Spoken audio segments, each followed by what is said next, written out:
Hi everyone, I'm Miss Clausen. I'm one of the Title I teachers here.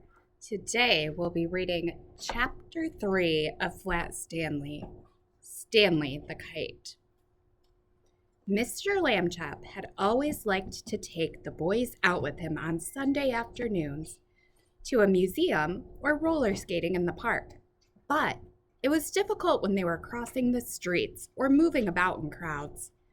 Stanley and Arthur would often be jostled from his side, and Mr. Lambchop worried about speeding taxis or that hurrying people might accidentally knock them down.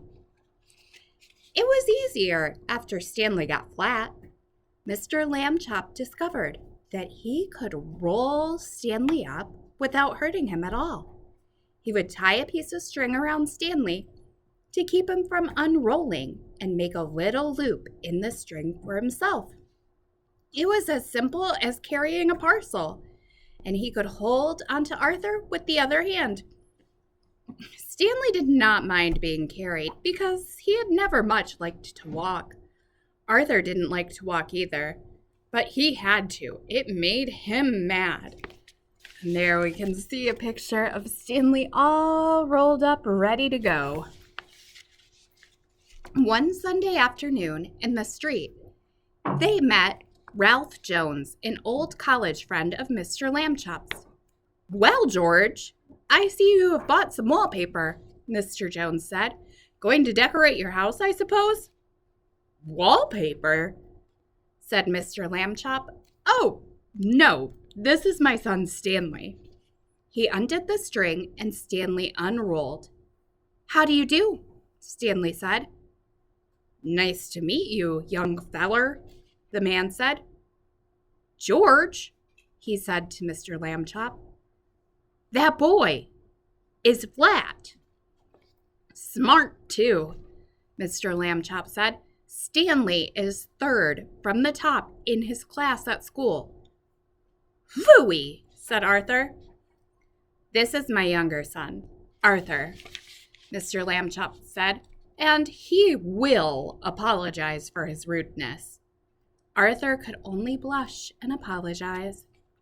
Mr. Lambchop rolled Stanley up again, and they set out for home. It had rained quite hard while they were on their way. Stanley, of course, hardly got wet at all, just around the edges, but Arthur got soaked. Late that night, Mr. and Mrs. Lambchop heard a noise out in the living room. They found Arthur lying on the floor near the bookcase. He had piled a great many volumes of the Encyclopedia Britannica on top of himself. "Put some more on me," Arthur said when he saw them. "Don't just stand there, help me." And there's Arthur with his pile of books on him. Wonder what he's trying to do. Mr. and Mrs. Lambchop sent him back to bed, but the next morning they spoke to Stanley. "Arthur can't help being jealous," they said to him. "Be nice to him. You're his big brother, after all." The next Sunday, Stanley and Arthur went to the park by themselves.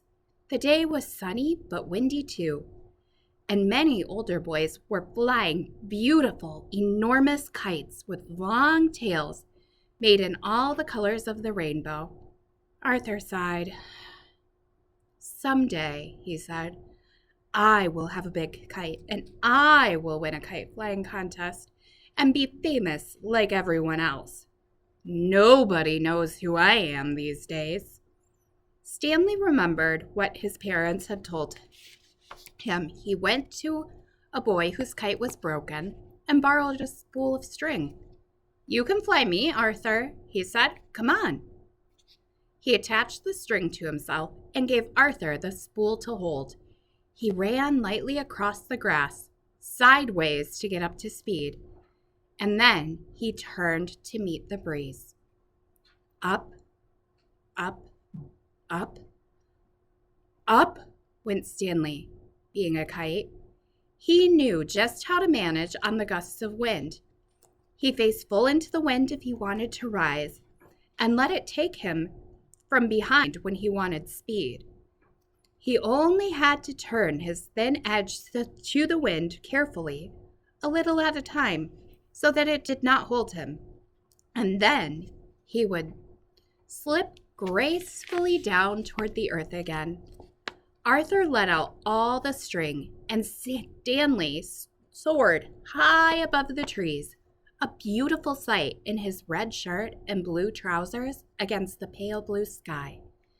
Everyone at the park stood still to watch. Stanley swooped right and then left in long matched swoops. He held his arms by his side and zoomed at the ground like a rocket and curved back up toward the sun. He side-slipped and circled and made figure eights and crosses and a star. Nobody has ever flown the way Stanley Lambchop flew that day. Probably no one ever will again.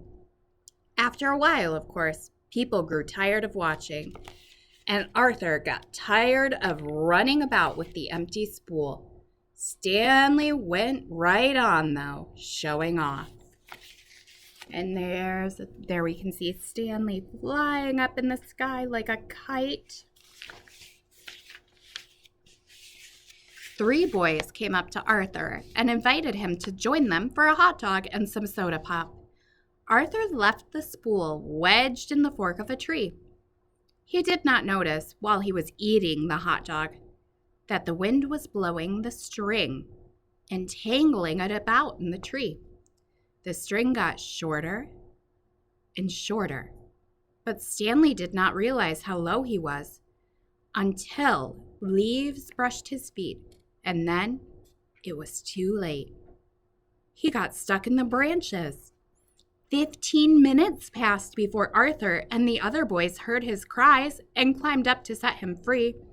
Stanley would not speak to his brother that evening, and at bedtime, even though Arthur had apologized, he was still cross. There's Stanley stuck up in that tree. Oh no, poor Stanley. Alone with Mr. Lambchop in the living room, Mrs. Lambchop sighed and shook her head.